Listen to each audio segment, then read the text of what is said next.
Before I start, I need to give a special congratulations to Parasite for winning Best Picture at last night's Oscars. You definitely deserved it, and had I seen that movie before I had done my top 10 list back in December, you definitely would have been on it.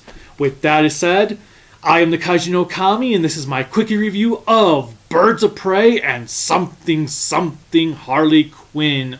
I think the fabulous emancipation of one Harley Quinn or something like that.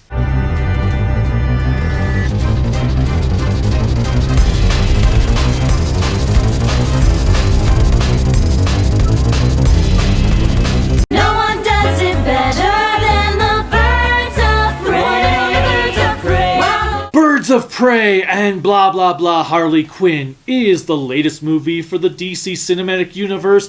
It is clearly a sequel to Suicide Squad, clearly set in the cinematic universe that was already being established, because Harley Quinn at the beginning of the movie does these little flashback scenes that show the scenes from Suicide Squad and so forth.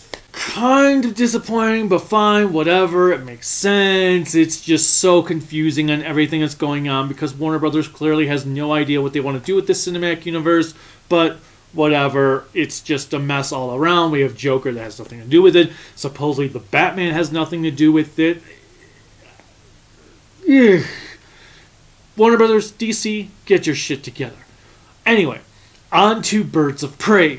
This movie is like the Deadpool of the DC Cinematic Universe. I was actually quite impressed with it.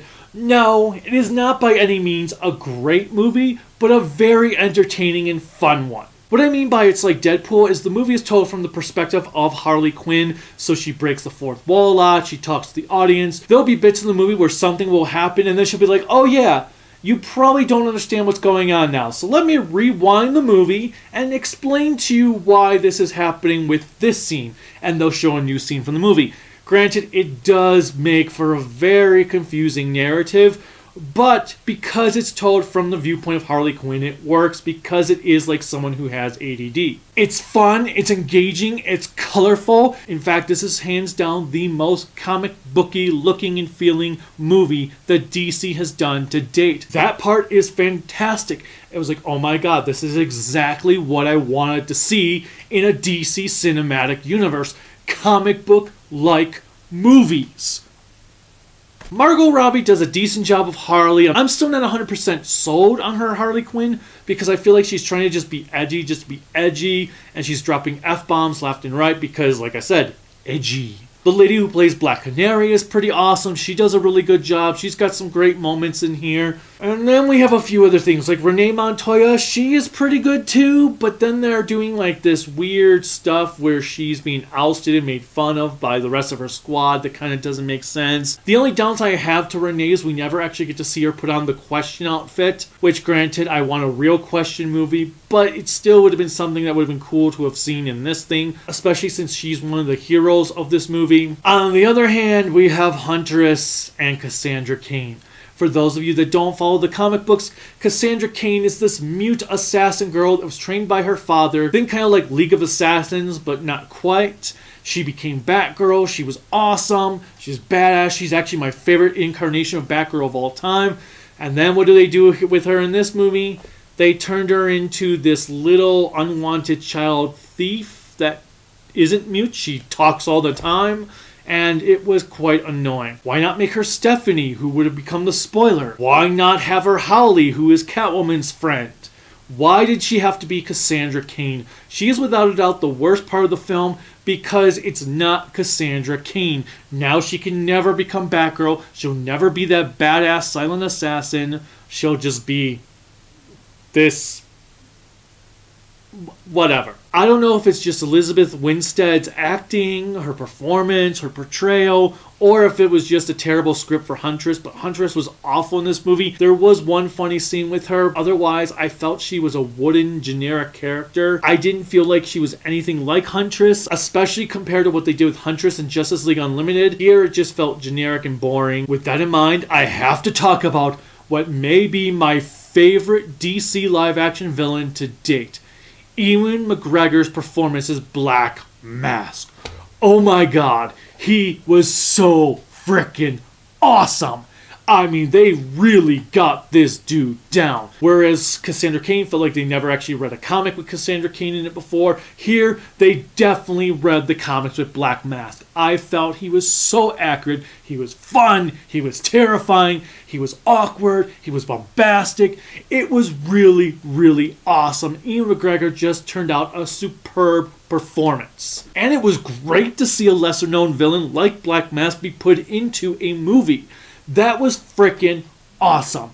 I loved it. I could watch every scene of Ian McGregor over and over again. It was so fun. And like I said, it was terrifying. There were scenes when I'm like, okay, that's definitely something Black Mask has done in the comics. The only thing missing was a little drill. And it would have been perfect had Cassandra Cain been Stephanie. Those of you that have read the comics will know what I mean. It also does have Mr. Zsasz, who was so-so, but then Mr. Zsasz is normally just kind of a lackluster character. Overall, Birds of Prey was a good time. Yes, it's light on plot, heavy on action, especially ultra-violence action. But as I said, it was fun, it was engaging, it was like Deadpool. So it's definitely worth checking out, and again, the most comic book movie DC has done to date. Doesn't mean it's the best DC movie they've ever done, because I definitely think that Shazam and Aquaman were just a tad better, but I had so much fun with it. I am very pleased with the outcome, even if it wasn't perfect. And I really, really hope DC decides to make more movies like this. Not in the ultra-violence aspect, just in the comic book aspect. It shows that you can be dark and comedic at the same time, and DC can definitely do that.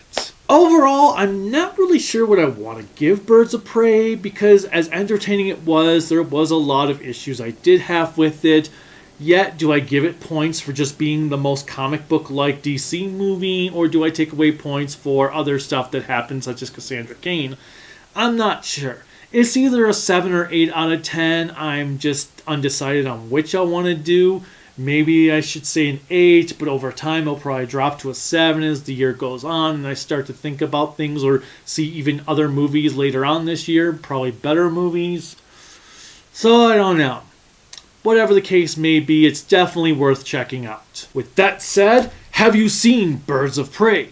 If so, what did you think about it? Are you sick of Harley Quinn? I know I'm definitely sick of Harley Quinn being thrown in everything, but this movie was still fun. Let me know in the comments below. Click like, click subscribe, click the bell notification, click whatever else YouTube has you clicking on to support me. You can support me on Patreon at Kaiju no Kami, Twitter at Kaiju no Kami, Facebook Kaiju no Kami, Instagram at Kaiju no Kami, and my website creativitybydesignllc.com.